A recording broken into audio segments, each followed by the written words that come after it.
ৰঙিয়াৰ অসম ৰাজ্যিক পৰিবহণ নিগমৰ বাছ আস্থানত ব্যৱসায়িক কোঠা আবণ্টনৰ ভয়ংকৰ অনিয়ম।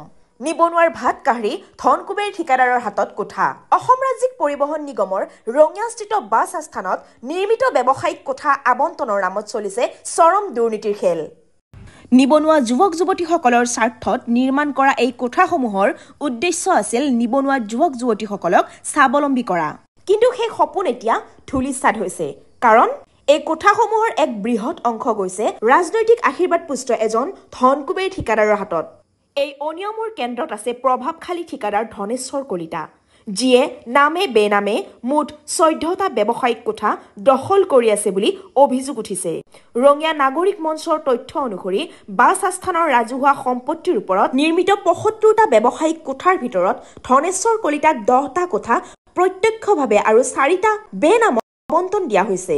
কোঠাসমূহৰ নম্বৰসমূহ হৈছে 1, 4, 24, 49, 57, 61, 65, 66, 67 আৰু 72।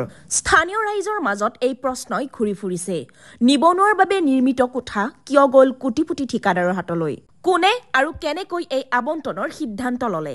ৰঙিয়াৰ এই বাছ আস্থানৰ নিৰ্মিত ব্যৱসায়িক কোঠাসমূহৰ মূল লক্ষ্য আছিল স্থানীয় নিবনুৱা যুৱক যুৱতীসকলক ব্যৱসায়ৰ সুযোগ দি তেওঁলোকক আৰ্থিকভাৱে স্বাধীন কৰা। কিন্তু বাস্তৱত এই কোঠাসমূহৰ এক বৃহৎ অংশ এতিয়া ধনেশ্বৰ কলিতাৰ দখলত। পৰিবহণ বিভাগৰ এজন উচ্চ পদস্থ বিষয়া এই দুৰ্নীতিৰ সৈতে প্ৰত্যক্ষভাৱে জড়িত। কোটিপতি ঠিকাদাৰ ধনেশ্বৰ কলিতালৈ ইমান কোঠা কিয়? নিবনুৱা যুৱক যুৱতীক কৰা হল কিয় বঞ্চিত?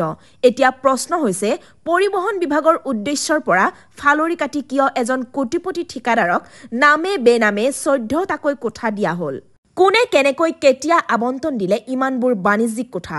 যিটো সময়ত ৰাজ্যৰ নিবনুৱা যুৱক যুৱতীসকলে কৰ্মৰ সন্ধানত বহিৰাজ্যলৈ ঢাপলি মেলিব লগা হৈছে, সেই সময়ত কোটি কোটি টকাৰ ঠিকা কৰা ঠিকাদাৰ ধনেশ্বৰ কলিতাক অসম ৰাজ্যিক পৰিবহণ নিগমে কিয় নামে বেনামে সমুদায় 14টাকৈ ব্যৱসায়িক কোঠা আবণ্টন দিলে?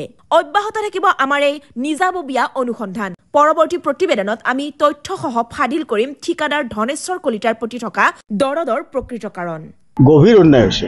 কাৰণ যেতিয়া আমাৰ দেশত, আমাৰ ৰাজ্যখনত, আমাৰ নিজৰ চহৰখনত আজি লাখ লাখ হাজাৰ হাজাৰ নিবনুৱা বেকাৰ হৈ পৰি আছে, তেতিয়া অসম ৰাজ্যিক পৰিবহণ নিগম এটা চৰকাৰী সংস্থা, বেচৰকাৰী সংস্থাও নহয়। তেওঁলোকে যেতিয়া ৰুম আবণ্টন দিছে আমি ভালেই পাইছোঁ, তেওঁলোকৰ গোটেই পৰিকল্পনাটো ভাল পাইছোঁ। কিন্তু কথাটো হ'ল যে আজি তাত যি ৰুম আছে, এই ৰুমবিলাকৰ কাৰণে তেওঁলোকে এডভান্স লৈছে 2,20,000কৈ টকা লৈ নিবনুৱা যুৱকক তেওঁলোকে আবণ্টন দিয়াৰ কথা। কিন্তু আচৰিত কথা, যিজন মানুহে মূল ঠিকাৰ কামটো কৰি আছে তেওঁ আচলতে এটাও ৰুম ল'ব নালাগে। কাৰণ তেওঁ ঠিকাদাৰ, তেওঁ চৰকাৰীভাৱে এই ঠিকাৰ পৰা তেওঁ উপকৃত হ'ব, চৰকাৰী পইচাৰ পৰা তেওঁ উপকৃত হ'ব।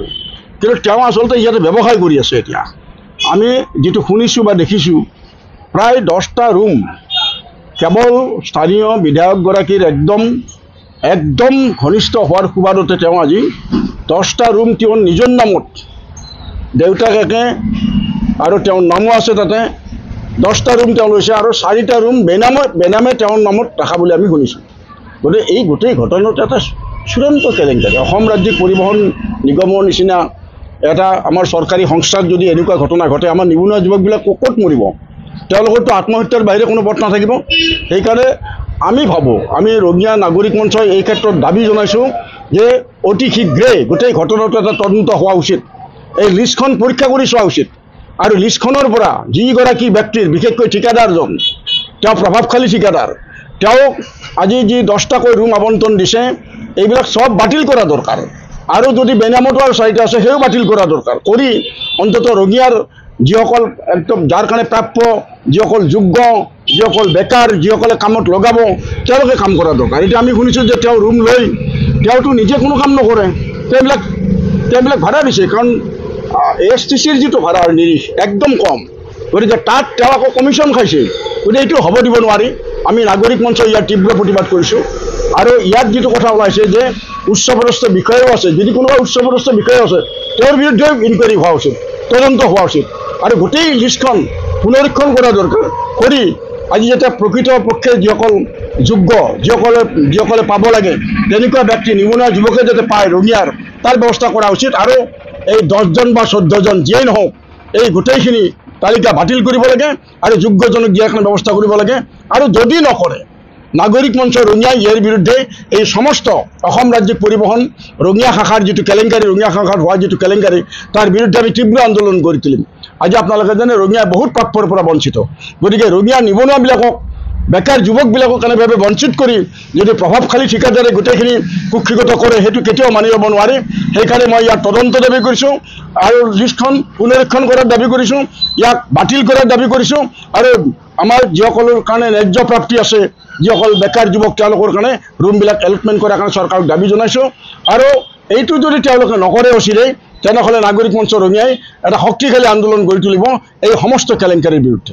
সাধাৰণ লোকে ৰুম বিচাৰিলে ৰুম নাপায়, কিন্তু এজন ঠিকাদাৰ এজনে 10টা ৰুম আৰু প্লাছ শুনিব পৰা মতে 4টা ৰুম, 14টা ৰুম কেনেকৈ দখল কৰি ল'ব পাৰে। আচলতে নিবনুৱা মানুহখিনি যদি পায় উপকৃত হ'ব, এইটোৰ কাৰণে বিশেষ চৰকাৰক জনোৱা হ'ল।